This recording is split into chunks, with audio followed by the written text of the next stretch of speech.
Shalom, shalom, Mishpachah. This is Yared Yao checking in. I wanted to make sure I gave myself a couple seconds before I introduce myself and um, greet you guys as well. I hope everybody is doing well. Hope everybody is blessed right now, wherever you are. I wanted to come on here because I had a conversation last night with one of my brothers here that actually is from YouTube. But we had a good conversation last night, and I wanted to kind of go over a couple of the things that we talked about yesterday. Um, because I understand how difficult it may be in this modern era to believe in the way that we believe. Um, with all of the modern propaganda in place, it may be hard to see beyond it. Do you understand what I'm saying? So, what we like to do on this channel is to try to make it very obvious and clear to people through historical references, through pop culture references, which is in movies and music, and through cultural reference, right?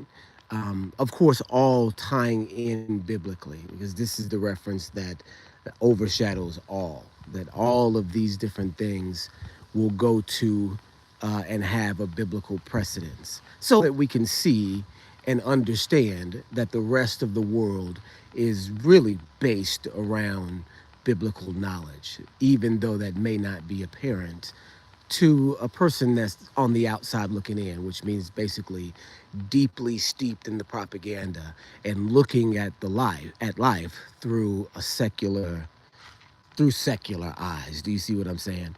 The with the focus on evidence and substance that the secular world uses for their investigative purposes, they will miss that, Book of Hebrews starts with faith being based on evidence and substance, evidence of things unseen and the substance of things hoped for. I believe I've got that right. Maybe vice versa, but I believe the point still stands. So, why inconspicuous proofs of Messiah? So, we all understand the conspicuous proofs of Messiah. We understand the concept of salvation. These are things that we've been, raised in Western society. We have and allow me to use the pagan terminology for a moment. We have the concept of Jesus. We were raised with the concept of the false Messiah, but doing the deeds and having the power of the real one. Do you understand what I'm saying? So these concepts about resurrection, these concepts about miracles, we are not unfamiliar with. Whereas in certain eras, maybe people, not our people, but maybe people may have been unfamiliar with these concepts. So that since we are familiar with these concepts, and these concepts don't move us in the way that it moved us before when this was a new thing. Do you understand what I'm saying? These are things that are now 2,000 years old. What will move our people into understanding the reality of Messiah? Because the Messiah is more reality than the reality that you see around me. Now, we don't have anybody on here, so I'm talking to myself right now. We pray that people will go back and check this out later. I know it's early on on the American side. So look where we are. It looks like I'm in a deep dark. Let me hold on a second. It looks like I'm deep in the jungle right now, but I know it looks like this is the wilderness, right? Scripturally wilderness, but the road is actually just right there. I know you guys probably can't see it, but the main road is just right there. I'm not too deep in the woods. This is one of the spots that I like to go to. All right, so let's turn this back around. Okay, so why the inconspicuous proofs of Messiah? Well, because these are proofs that take a little bit of digging to find out, right? So if if here's the thing, we've been raised on Christianity, and Christianity has been presented to us as if it's an outside culture from our culture, as if it's not, quote unquote, African, right? So we say African, we mean Israel, but the concept of African is black. And so when we say African, we really are just meaning black, a black concept. Since we have the white Jesus, since we have white Pope and white Christianity since, 1,500 years or so, maybe a little less than that, actually. Since we have those things, we tend to kind of, discard this information for information that we know to be black. The world considers this information to be white. So then we, kind of throw it off as if, okay, this is not my culture and I need to find my culture to cleave to. This is why a lot of people come to West Africa, where we're at right now, because they're searching for their roots. They're done with Christianity. They're searching for the blackness in them. Do you see what I'm saying? Where it comes from and how to express itself spiritually, right? And so they come here and find two slave castles and then find the name of the father embedded in the culture here. So let me just get back. Let me just get back to it. I don't want to get too distracted. So, with an inconspicuous proof of Messiah, this is something that is not surface level. This is something that you have to be able to find on your own. And if you understand a fact being inconspicuous, not even hidden, but do you understand what I'm saying? Not surface level. The fact that those things exist really highlight and not only highlight, but prove beyond a shadow of a doubt that there is a Messiah, and he is the Messiah that we are accustomed to. Do you understand what I mean? A lot of times we as Hebrews, we get into the walk and we trick ourselves into out of our own information, right? I had a guy tell me that all we did with Jesus is paint him black, and then he's still the pagan entity that was represented by the white guy at one time. No, if you understand the text, there's no way you can say that. Other people point to, oh, I think it's Isaiah 43, where he says, um, I am the only, I alone have done this, and none stand beside me. There is no salvation besides me. And that word there is Yeshua. There is no salvation besides me. People point that out and say, oh, well, look, there's no Yeshua. If you understood the text, there'd be no way that you could say that. People are just not going the extra step in order to find, the information that they need. And this is very, well, maybe not similar to the Pharisaic way, because the Pharisees knew too, really. But, in like fashion, it does take an extra, it takes a push for this information. Hold on, I hope I didn't, I'm sorry, you guys. But it does take an extra of, research and understanding to get these things. Do you understand what I mean? It's the spirit. Of course, the spirit reveals all truth, right? And we'll get into that as well, because that is a part of these inconspicuous proofs, because we have this information, and since it's so common to us, but it's an uncommon thing, this is, the spirit of truth active in the world. But we'll get to that. So the first inconspicuous proof, timer started back up, y'all. So it's Acts chapter 7, verse 44 or verse 45. And it's Stephen going over the going over the history of Israel. And Stephen goes ahead and says, Jesus, after Moses, led the children of Israel into the promised land. And forgive me if that's not the way it goes, but it uses the term Jesus there, right? And this is Acts chapter 7. It's either verse 4, 45. It may be even 48. So in that area, you guys will find it.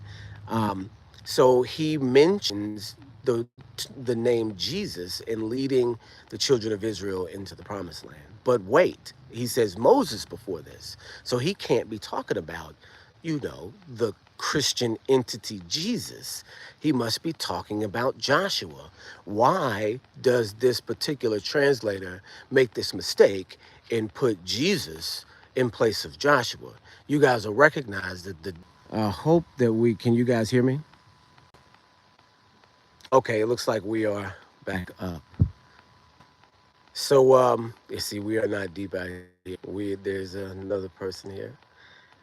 So what we were talking about is the translation errors in the New Testament that prove the name of the Messiah. And this is an inconspicuous proof because it's just not something that is overt. Do you understand what I'm saying? It only happens twice in the text. Um, and then it's corrected in newer versions. You see what I'm saying? So this is why the King James 1611 or just the King James version is important because these concepts are in there and it allows us to be able to understand that in the text, hidden within the language itself, are the proofs that Messiah was real, right? And the prophecies around Messiah were real. So let's go back to the New Testament here in Hebrews. I believe it's chapter 4.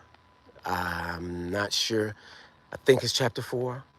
It talks about entering into rest and being able to seek this rest today. As we all are seeking salvation, we're all, you know, wanting to be able to rest. Shalom, shalom, my brother. How you doing? Okay, so we're good now. I hope that it caught everything I said before, but I guess I'll do a recap once we get into this. So it says we strive to enter into that rest today. And then it says, for if Jesus had offered rest, then there would be no need for another day. Do you see what I'm saying? So Jesus, again, is talking about Joshua leading the children of Israel into the promised land, which was their promised rest, right? And so since it uses the word Jesus, this means that again in the text twice that the name of Joshua is replaced with the name of Jesus. This means that the translators, every time they saw that Hebrew name when they're translating the text, they translated it, they saw it in Greek, they translated it the same every time as Jesus, right? Even when it was supposed to be Joshua, because Jesus and Joshua have different names. Why? Why are there so many names for the Messiah just in the text that you have? Do you see what I'm saying? There's Jesus, there's Joshua, there's Yeshua, there's Yehoshua, there's all of these different names for this name in the text. Why? Do you understand what I'm saying? Because it's the only name under heaven given among men whereby we must be saved. That's Acts chapter 4, verse 12. So we understand this and we see it in the text as an inconspicuous proof for the name of Messiah, right? In the New Testament, right? And we know the New Testament was written after the Old. It's not one book because they're in different languages and they have different hallmarks in the languages, letting us know that they come from the era they purport to be from. Do you understand what I'm saying? And so why is this important so much in the New Testament? Do you see what I'm saying? Because they could have fabricated this concept in the New Testament, it all being in Greek. Well, you can't do that because there's a prophecy written into the text again in Zechariah chapter 6, verse 11 and 12. I had a teacher tell me this one, way back when, and he glossed over it, right? And I was blown away. This is the first time I had ever seen this text, and I've been I've been screaming it from the rooftops since then. But again, it's one of these things that when you see it, it's like, wow, we know that Zechariah was written in the what, 6th century BC. We know that because it has all of the elements from that time period. Zechariah was one of the prophets that was coming out of the time of the restoration period. You see, he was contemporary with Nehemiah and Ezra and all of the great names. And so even in the scripture, it says these are men, great men that are to be wondered at. Do you see what I'm saying? He comes from that era, the restoration of Israel era, which was a set apart era, you guys. It was set apart. This era spawned some of the greatest prophets. Ezra, the prophet Ezra, was one of the greatest prophets of all time. Do you see what I'm saying? He comes from that era, and the names that he's naming in Zechariah match. All of it match. The Hebrew matches. Do you see what I'm saying? So the prophecy in Zechariah, where it says in chapter 6, in verse 11 and 12, it says, "Make a crown and put it on the head of Yahusha." This is the name for Joshua again. The high priest, Yahusha, son of Yahozadek. It would say Joshua, son of Jehozadak.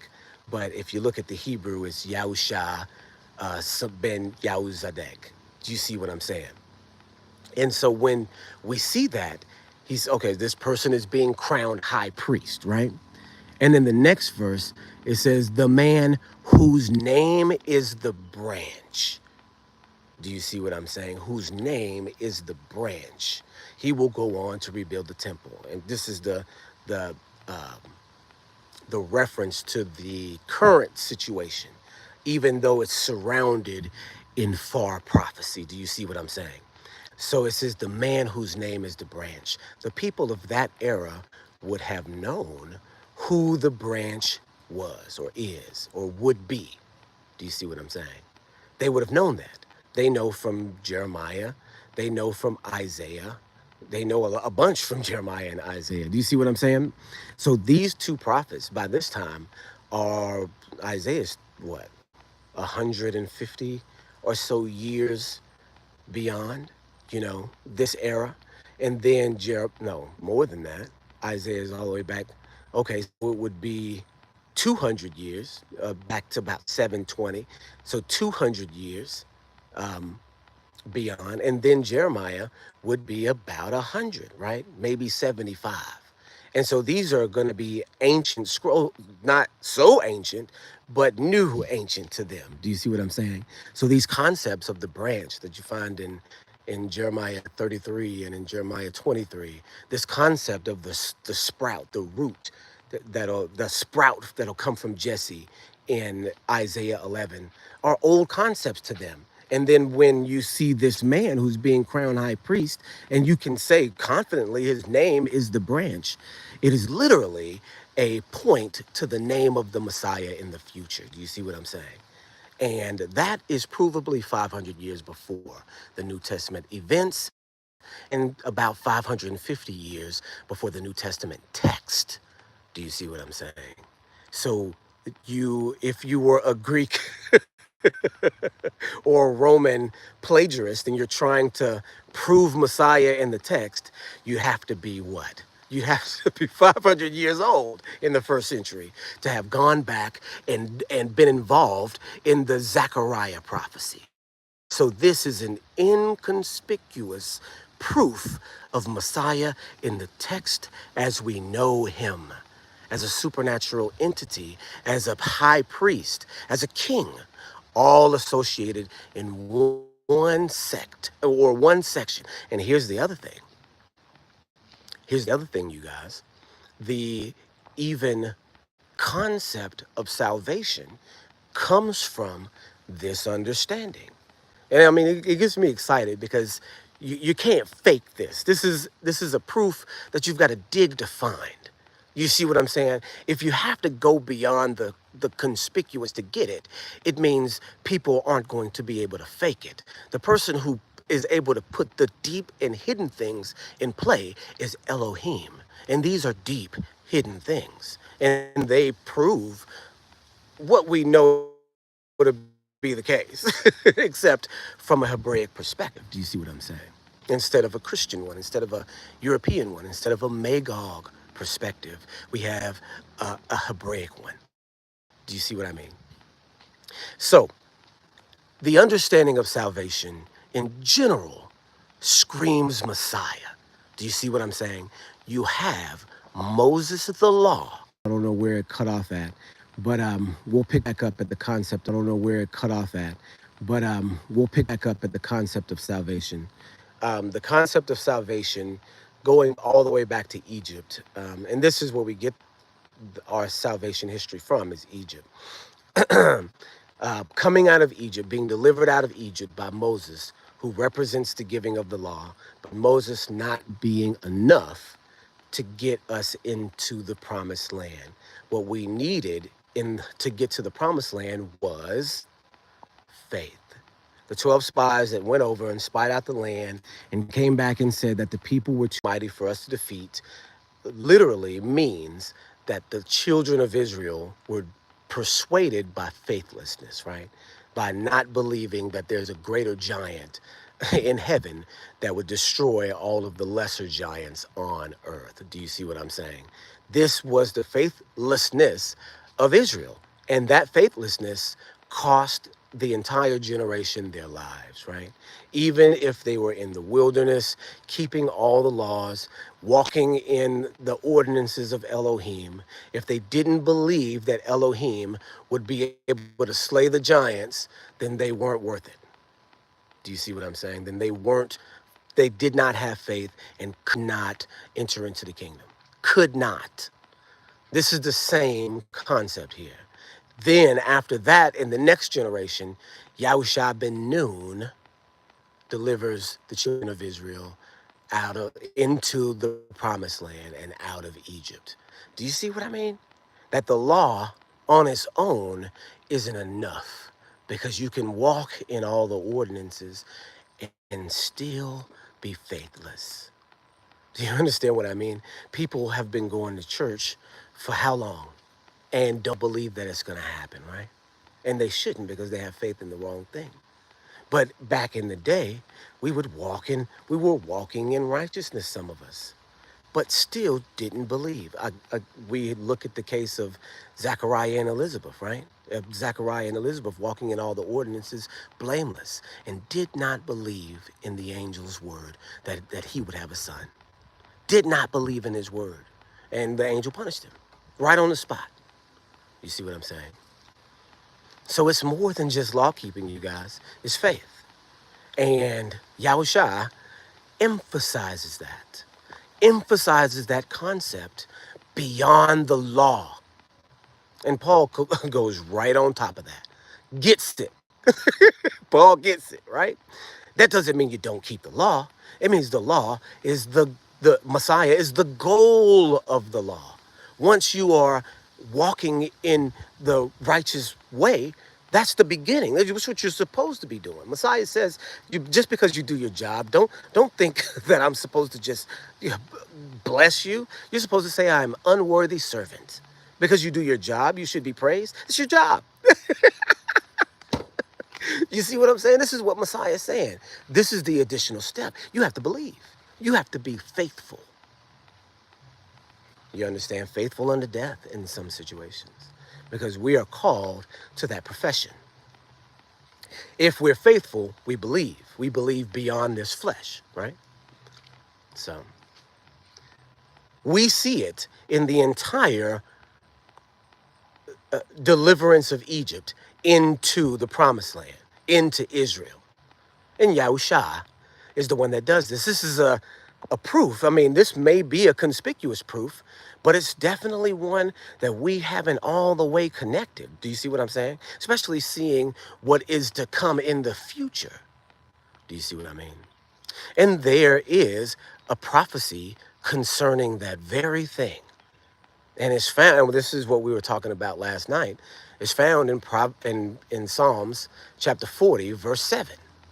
where it says, "Lo, I come in the volume of the book, it is written of me." And people who are proficient in Hebrew may try to get on to me for this because there is an implication here that the translators do correctly, right? "Lo, I come in the volume of the book, it is written of me. I come to do your law." The next verse says. So it's a reference. "Lo, I come in the volume of the book," right? In Hebrew, it's the katob of the Migdala. I believe. I was looking at it, last night, and I can't remember exactly the word for scroll. I think it's Migdala. And so it says, "I come in the writing of the scroll," and it speaks about the law, right? The writing of the scroll, as if it's just a chunk, right? But the translators saw it as the volume of the book. And that's very interesting because these books, the 5 books of Torah, are 5 volumes. They're not the same book. They're each different books. They're not even consecutive, going necessarily from one to the next. They are 5 different books, even though they go um, um, uh, consecutively and then chronologically, and they overlap in some places, but it goes chronologically, but they are separate books. They are separate instances of books. Do you see what I'm saying? It's not one book of the Torah, it's 5 books. Or one book, 5 great chapters. Do you see what I'm saying? The writings of the scroll.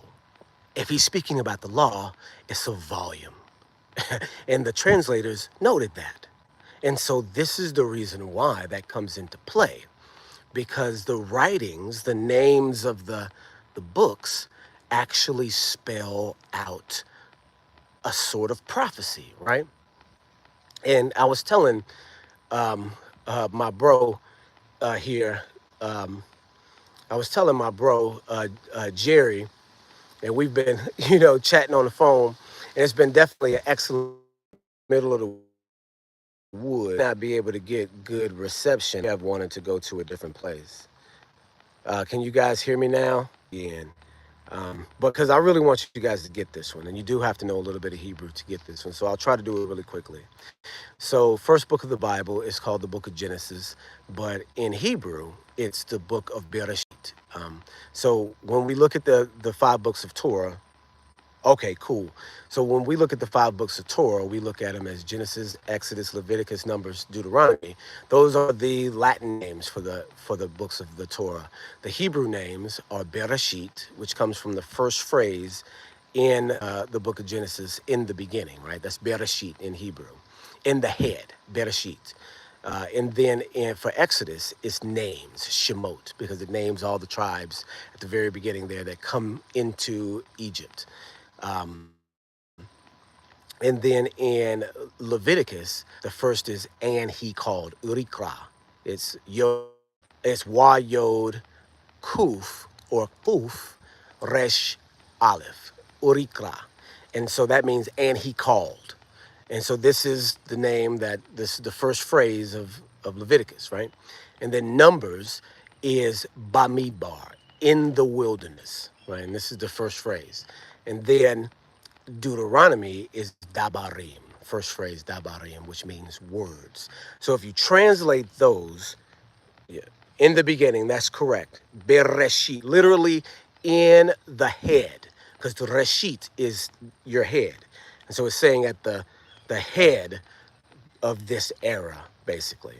And so if you put those Hebrew words together, they make a sentence. And if you put them in their root forms, which means you take all the plurals off, you get this phrase: "In the beginning, name, he called in the wilderness the word," and then the 6th book of the Bible is Yahusha, the book of Yahusha.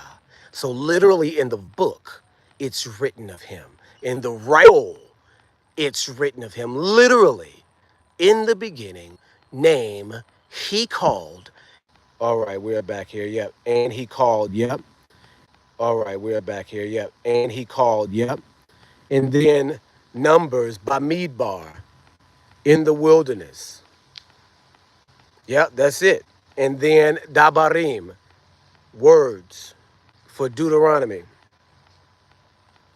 And so the sixth book of the Bible is the book of Joshua.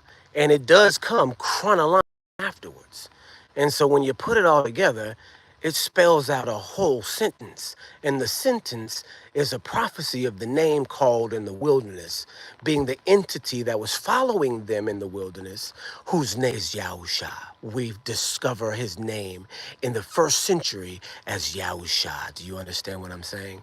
So these are inconspicuous proofs of the Messiah that are actually built into the text, which means you can't forge or fake them because these things have always been there and have been, because this would have meant nothing if we didn't know about Messiah. This order of the books, which has always been the order of the books, historically, the order of the books, would mean nothing without the reality of the man who lived and died for our sins, Yahusha. It would mean nothing, but it's been there the whole time. Joshua led the children of Israel into Israel in about 1400 BC. So the events happening in that time, since that time period, come to fruition 1400 years later in the first century AD. Do you see what I'm saying? It's beyond the ability to forge, to fabricate these sort of things. It's a supernatural weave that is woven into the text that connects both old and new in ways that you have to know a little bit about the text to discern. Do you see what I'm saying? There's no way around it. There is an entity called Yahusha. And his name is salvation. It literally means Yah is salvation. So there's no way around it in the text. Do you see what I mean? Another thing that you want to pick up on, and I talked about this the other day, and all of these things work together and should be able to cement your faith in Messiah because of the supernaturalism associated with it. But the other thing is that the Messiah says in John 14 and 15 that that after he leaves, that they shouldn't be sad because he's telling his disciples about his impending death, right? This is at the Last Supper. He's telling disciples about his impending death, and he's telling them not to be sad because when he leaves, he's going to his Father, and that they should rejoice because that's where he's gonna be. This is the ultimate destination that we all want to go to. Do you understand what I'm saying? So because he leaves their presence, you shouldn't weep or mourn. You should rejoice because his final destination is with the Father.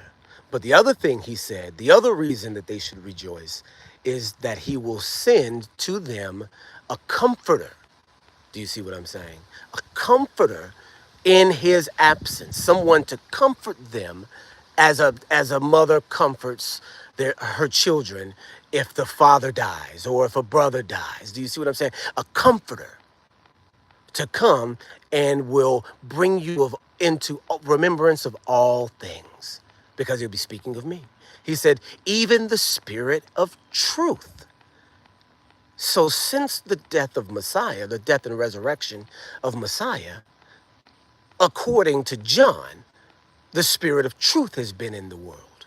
Do you see what I'm saying? And with the Spirit of truth revealing all things, then there has to be a change in the world when in this era.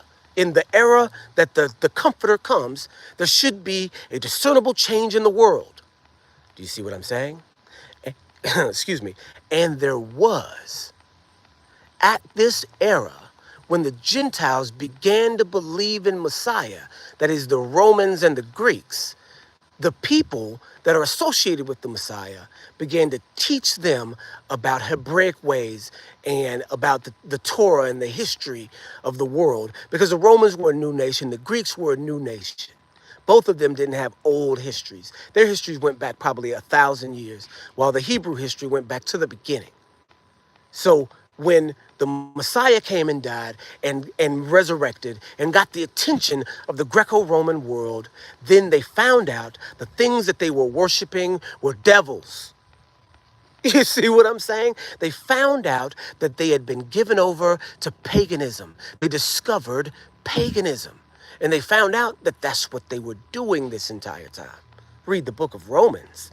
Romans lays it all on the table. You guys were in the most egregious wickedness and have been delivered out of that. Book of Romans, chapter 1, chapter 2.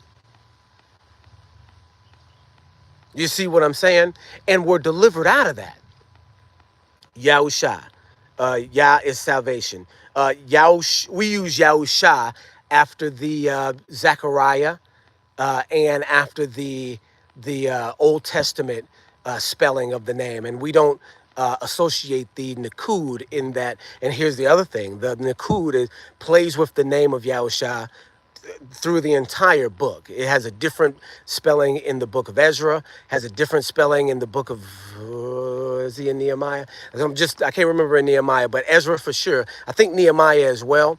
There's a different spelling for his name in Zechariah, but that one in Zechariah matches the one in the book of Joshua and of course in the Torah as well. So we, take that spelling, and then from that spelling, we remove the Nakud, and with the ancient pronunciation, we get Yahusha, without the wa in the space between the shin and the ayin, because that word shua has a multitude of meanings, not just salvation. It could be opulence. It could be a style of salvation that is different from just plain salvation, if you understand what I'm saying. I get really deep into this name understanding, because it says this is the name of salvation. This is the only name given among men whereby we must be saved. And we have the understanding that it is Yahusha, right? There is a name, Yahushua, or Elishua. Both of those names are in the text, but they are alternative names for other people. And since those alternative names exist, what the sneaky scribes did was they vowel pointed the name of Yahusha with those alternate names, because those alternate names existed. Do you see what I mean? That's kind of going really deep into the Nikud about it. But if you have an understanding of the text, then this is what we see. We see Yod, Hey, Wa, Shin, Ayin, right? So Yahusha, right? And so the spirit of truth, since the pagans began to learn that they were worshiping devils, the world changed. All the ancient gods died. Do you understand what I'm saying? All of the pagan deities, all of the Roman pantheon ceased to exist in the minds of people. Do you see what I'm saying? And we can trace that literally to the time of Messiah and his word going forth, and the Hebrews being commanded to preach to all nations. The style of religion changed in the first century. And there's historical evidence for that going all the way up to the very beginning. We have Justin Martyr, a Greek Christian who pronounces just these very same things against his brethren. Justin Martyr in the first century. Do you see what I'm saying? The spirit of truth, even if it was corrupted in this way or that way, as Paul prophesied, a great falling away, as Peter prophesied, lest you fall into the error of the lawless. Do you see what I'm saying? Both those things, both those spirits of anti-Messiah came into the church at a very early stage. But because they did, we know that, that Jerusalem was destroyed in 70 AD. So the Gentiles were going to be responsible for sending what they had into antiquity, into the future, continuing it forward. So when we see the Gentile writing and we see that they were denouncing their own religions in the first century, this means that they had a bit of truth. And that means the spirit of truth was in the world at that moment. And it was so powerful that it destroyed all pagan religions. Now paganism had to go underground and do pretend Hebraic style paganism. Because Catholics still had their idols, but they were named after Hebrew entities. Michael, Gabriel. Do you see what I'm saying? Raphael, Mary. You see what I'm saying? Now you paganize the truth. But before then, you just would be pagan. So the spirit of truth was in the world, and the devil had to go underground. You see what I'm saying? And this is how we know that something great that the Messiah predicted happened in the first century. Without a doubt. Without a shadow of a doubt. Do you understand what I'm saying? It says, would the sending of the Ruach HaKodesh after Messiah's ascension, be the fulfilling of the prophecy regarding Torah being written on our hearts? Or are we waiting for a later time, such as our awakening? He's talking about Jeremiah chapter 31, verse 31, Torah being written in our hearts, the new covenant. Not yet. No, that this is just the set apart spirit coming into the world. But the Torah being written in our hearts is something that it says you won't even have to say to your neighbor, "Know Yah," because everyone will know Yah from the least to the greatest. So we are not there yet. But since the spirit of truth is in the world, there is enough truth around to be able to discern between right and wrong. I mean, because right now we don't know Yah. Nobody in the world knows the name Yah. And literally it says you will know this name. That in the future, a pure tongue will be restored to the people, even what it says in Zephaniah. So we have that to anticipate still. But since we have the spirit of truth, we do now know, hey, the devil has to be hidden now. So if we are to stay away from him, if we are to know things, the devices that'll get us snared, we would need to look under the surface as well, because he's hidden in all of these different places. Not in the, not sitting in Pergamum where he used to. Now he's in Berlin. Do you see what I'm saying? On display at a museum, and not in the in Pergamum where people are actually coming up publicly and worshiping. Do you see what I'm saying? So this is how we understand. This is how we know for a fact. A lot of us don't need, the additional information, the additional foundation, because we know and we believe and we see the things that are happening in the world, and we see the best explanation of it being both parts of the Bible, right? Both the before Messiah and the after Messiah. We see that as the best explanation for what we see in the world. But sometimes on that path, we can run into snags and snares and stumbling blocks, which is what the scripture says Messiah will be. And our brothers and sisters would be keen to know that there is proof not only in the text, not only in the word or in the world, but also uh, woven through history in strands in a way that is impossible to fake. Do you see what I'm saying? If my brothers, I have a particular brother that, I haven't been around him in some years, but we lived close to one another. We were both halfway new in the truth, and he was an older brother, and I loved fellowshipping with him. But, I guess he watched the wrong video or fell up under the wrong teacher at some point and just went deeply into anti-messianism. Do you understand what I'm saying? And I had to really explain to him that if you understand what the text is saying, there's no real way around it. You can't say that it was fabricated. You can't say that it was, somehow a later insertion.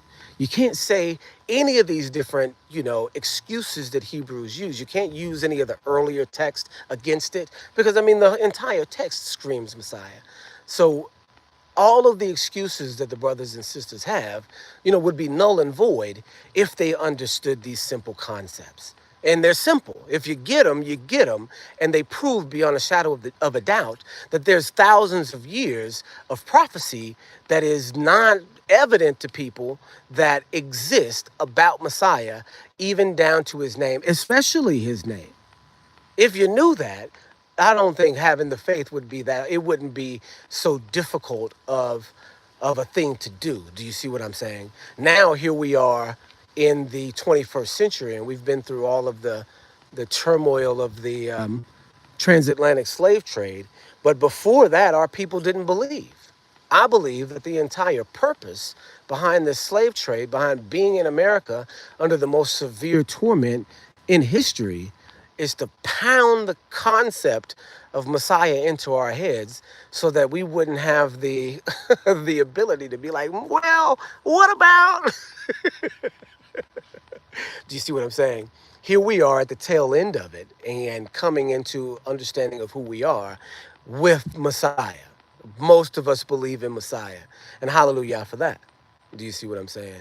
Whew, what a lesson. What a spanking. Do you So this is where, what it comes into, now what do you do? These are the things that you do for our brothers that don't believe or are stuck in these other ways. You let them know these proofs so that you can, help spur their faith along too. And I don't really have anything else beyond that. I wanted to just break that down real quick, so that people would have these tools, these weapons in their arsenal to be able to combat disbelief. Okay, you guys, if there's no other questions, I see that there's still one person on here. And we'll just wait just a brief moment to see if there's any questions. But I appreciate you guys for hanging out this Sunday morning, or Sunday morning for you guys would be Sunday afternoon for me. We're just hanging out at the house. I decided to go and get some. I decided to go. Oh, hallelujah! I appreciate you for joining too. But we are out in the middle of, it looks like we're in the middle of nowhere, but we're actually right off the road. I really appreciate you. I'm learning the trade. I appreciate you tuning in. We'll go ahead and sign off here. Blessings to you and to your family. Shalom, shalom.